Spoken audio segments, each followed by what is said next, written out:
नमस्कार प्रेक्षकांनो, मालिकेच्या आजच्या भागामध्ये आपल्याला पाहायला मिळणार आहे की ऊर्जा आणि त्याचबरोबर शौर्य दोघंही खूप टेन्शनमध्ये आहेत. ऊर्जाने हुशारीने तर हर्षवर्धनचा डाव ओळखलेला आहे, म्हणजेच ठाण्याच्या ठिकाणी लग्न होणार नाही.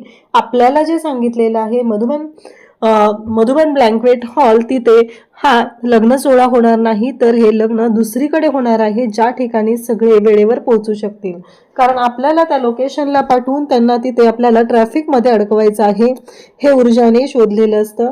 परंतु जेव्हा आता त्या लग्नाच्या बंगल्यावरती म्हणजेच पारिजात बंगल्यावरती हे सगळेजण पोहोचलेले आहेत, तेव्हा हर्षवर्धन जहागीरदार ऑलरेडी तिथं आलेला आहे आणि त्याने दिव्याला सांगितलंय की हिला लग्नासाठी तयार कर, छान अशी तयार कर असं सांगितलेलं आहे. आणि तेव्हा मात्र आता दिव्याला प्रश्न पडलाय की मी ऊर्जाताईला कसं सांगू की मी कुठं आहे. पण ऊर्जा आणि शौर्याचं हे टेन्शन जे आहे, लोकेशन कोणतं असेल, हे टेन्शन अर्पिताने स्वतःहूनच घालवले. म्हणजे जेव्हा शौर्य ऊर्जाला म्हणालेला होता की आपण तिच्याकडून माहिती काढून घेऊया का, तेव्हा ऊर्जा म्हणालेली की नाही, नको, ते योग्य नाहीये. आणि अर्पिताने आता स्वतःच लग्नाचे लोकेशन इकडे ऊर्जा आणि शौर्यला पाठवलंय. म्हणजे चेंबूरला आहे पारिजात बंगला, जी दिग्विजय शिर्के यांची प्रायव्हेट प्रॉपर्टी आहे, त्या ठिकाणी हे लग्न होणार आहे.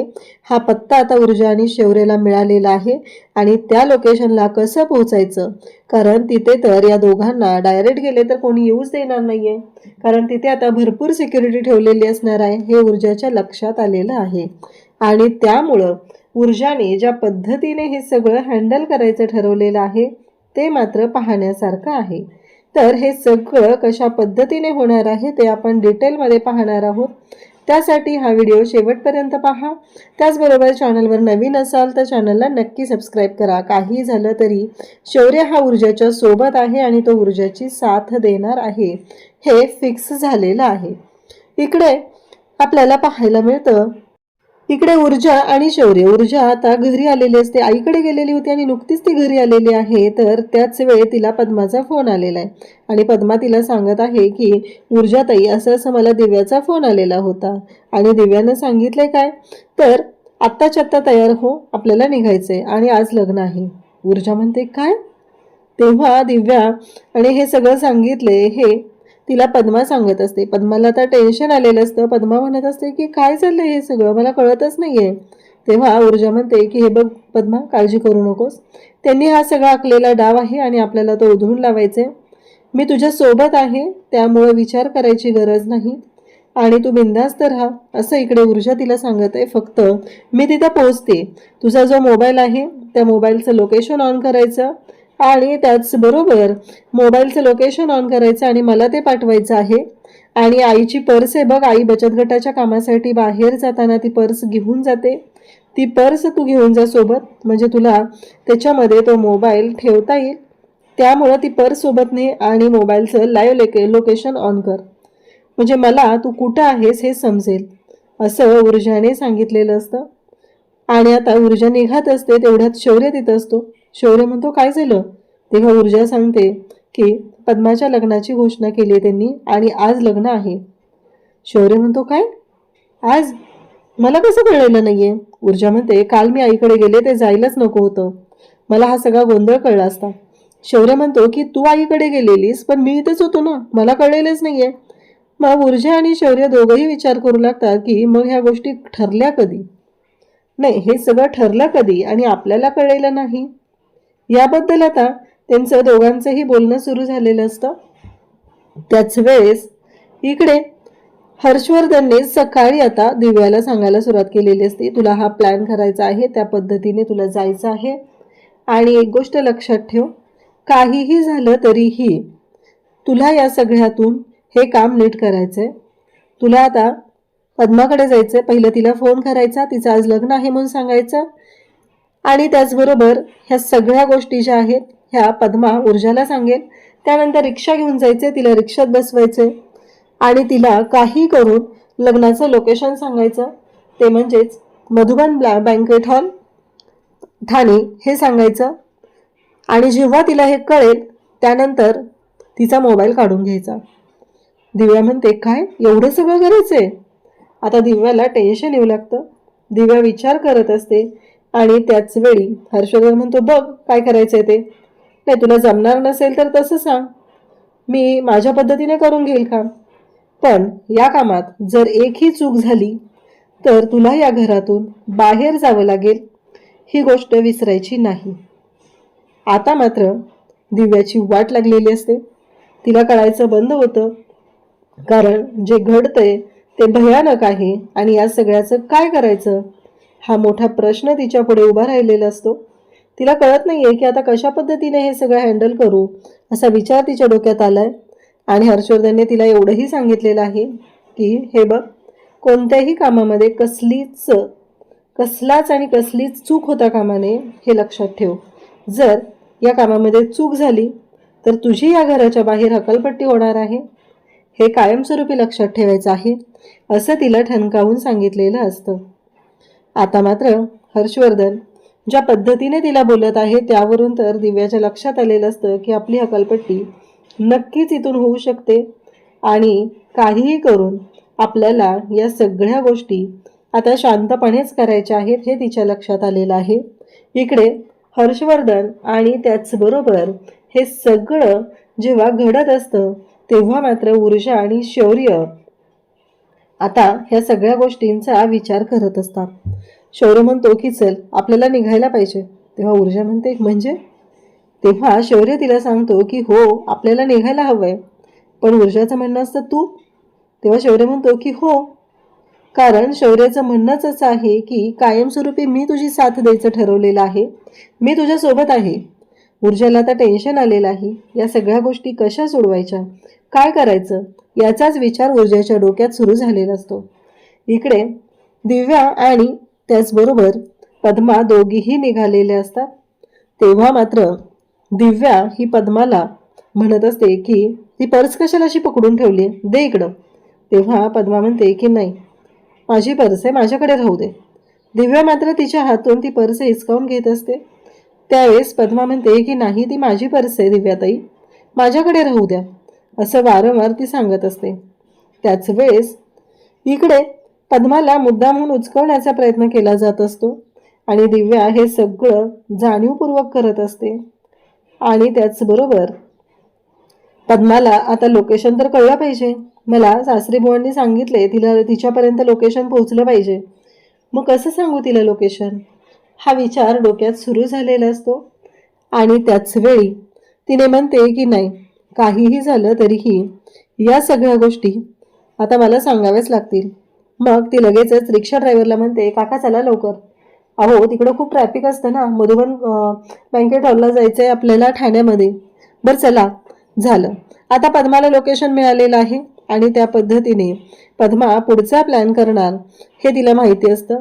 आणि म्हणूनच इकडे दिव्याने आता पद्माने मेसेज केलेला पाहिलेला असतो आणि त्यानंतर आता ऊर्जाला मेसेज पोहोचतो. ऊर्जा मात्र हुशारीने या गोष्टी हँडल करण्याचा प्रयत्न करत असते आणि मग ठाण्याला लग्न आहे हे ठरतं.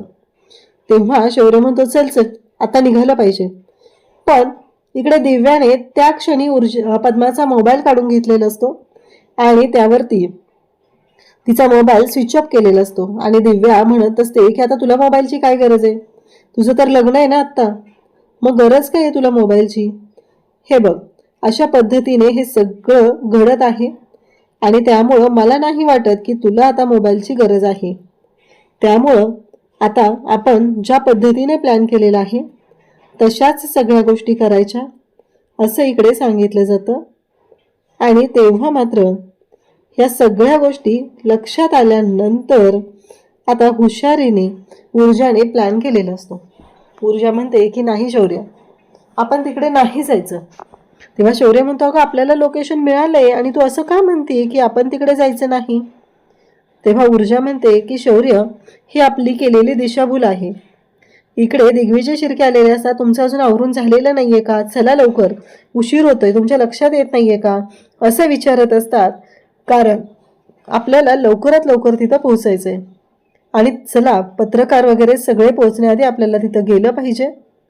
आता अर्पिता म्हणत असते तिथे शौर्य पण येणार आहे ना. तेव्हा दिग्विजय शिर्के म्हणतात की नाही, शौर्य नाही येणार आहे.